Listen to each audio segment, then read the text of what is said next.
Welcome to Pod Me If You Can TV. I'm David Farrell. And I'm Lloyd Hughes. And here on Pod Me If You Can TV, we find obscure titles with your favourite stars and we discuss them. Today's film is from 1982 and it's called Mazes and Monsters. It stars Mr. Tom Hanks and does not boast a very good rating on IMDb, 4.2. But unfortunately, that's most of the films we find. They're obscure for a reason. Basically, mazes equals dungeons, monsters equals dragons. This is like Dungeons and Dragons. It's a knockoff. It's early Tom Hanks. It's before Family Ties. It's before he was in Splash, 1982. So look, most of the acting in this film is really bad. And it's got a lot of people who overact like they're in a big play with big hand gestures and really discussing the dialogue, you know. Really, the delivery is not great.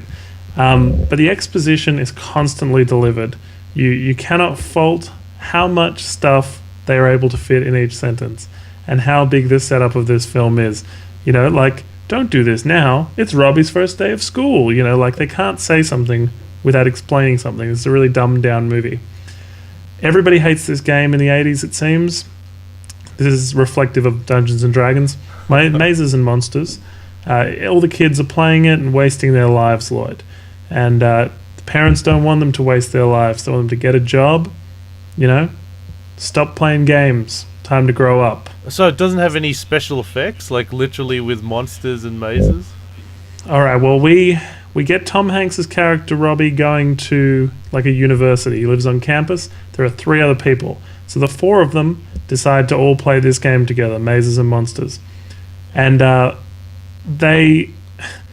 he's a very reluctant hero. He doesn't even want to play anymore. I'm not going to play anymore. I used to play, but not anymore. But now he does fall for it. He plays because there's a girl, there's a love interest. But the real thing here is, Lloyd, they decide to play the game in a real location, all dressed up, right? And really, like, create a blurred line between fantasy and reality. There is a point in this film where one of the characters named JJ is talking to his bird, right, in his dorm room. Yeah. And he says, "Do you know that no one at this university has ever committed suicide? I really want them to remember JJ Brockway. I should run my motorbike into the wall, but it's just so ordinary." This is an exact quote, by the way. "Everyone would think it was an accident. I know. The caverns. The mysterious forbidden caverns. Boy, genius, suicides in caverns. They'd talk about it forever. I'd be immortal." Wow. With no setup, one of the characters reveals that he is suicidal by talking to his pet bird.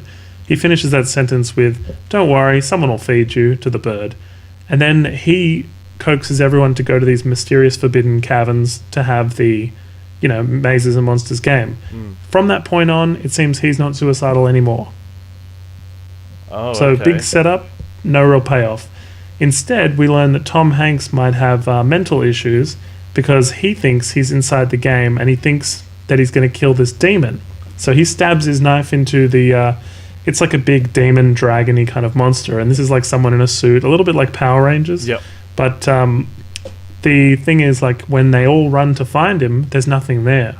He thinks he's seen this thing, but maybe it's just because the caverns were just that interesting, you know? So he starts dreaming about this demon. And in one of the dreams, the demon says, "Why do you want to please me?" And he says, "Because I love you and I want you to forgive me," which is weird, you know, first of all. But the demon says he must go to the 2 towers, which, guess what, is the Twin Towers, the World Trade Center in New York. Right. So he goes to the Twin Towers on this quest that he thinks he's on. He thinks he's his character in the game Pardieu, you know, which is like a guy with spells and stuff. So he goes to the Twin Towers. He goes into it. You get a lot of eerie shots of inside the World Trade Center. You get to go up to the observation deck rather, and we see Tom Hanks' character climb all the way to the top, and he's going to jump off the World Trade Center, Lloyd, at the Wow. climax of this film. Yeah. And his acting, by the way, he's Daniel Day-Lewis compared to all of these people. You know, like, it's clear that Tom Hanks has talent in this film. Sure. He's not given a lot to work with, mind you. But he climbs up the top. It's so silly because they managed to find him in New York, which, as you know, is such a small place. They should easily be able to find him. He He climbs up to the top. He thinks it's a game. It's a coping mechanism because his brother died, you know, and yeah, pretty much they managed to talk him down. He says, I have spells, I'm going to fly. And then one of them says, you don't have enough points and stuff. You know, they have to talk to him as if he's in the game, you know, kind of thing. Look, it's interesting, but it's a real struggle. Like, the sound quality on this DVD I watched was just so terrible.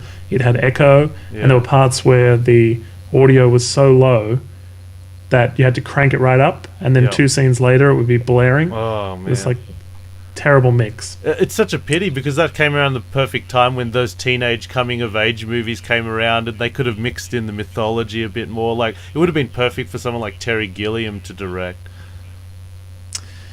Yeah, I could see that being a lot better. But the quality of cameras and stuff, I believe this was a TV movie. Sure. I believe it was a very low budget.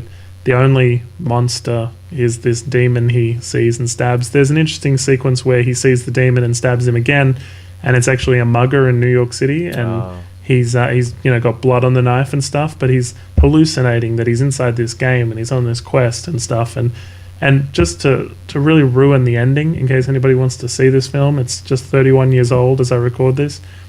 In case you're going to watch it, tune out now. At the very end, they go and see him 3 months later, or 2 months later, and he still thinks he's inside the game. He thinks he's part Jew. So it's a little bit of a twist, I guess. It's his coping mechanism has taken over his life, and he has real mental issues. Wow. Mazes and monsters, Dungeons and Dragons, similarities. There are a few. Anyway, find more from us at www.podmeifyoucan.com.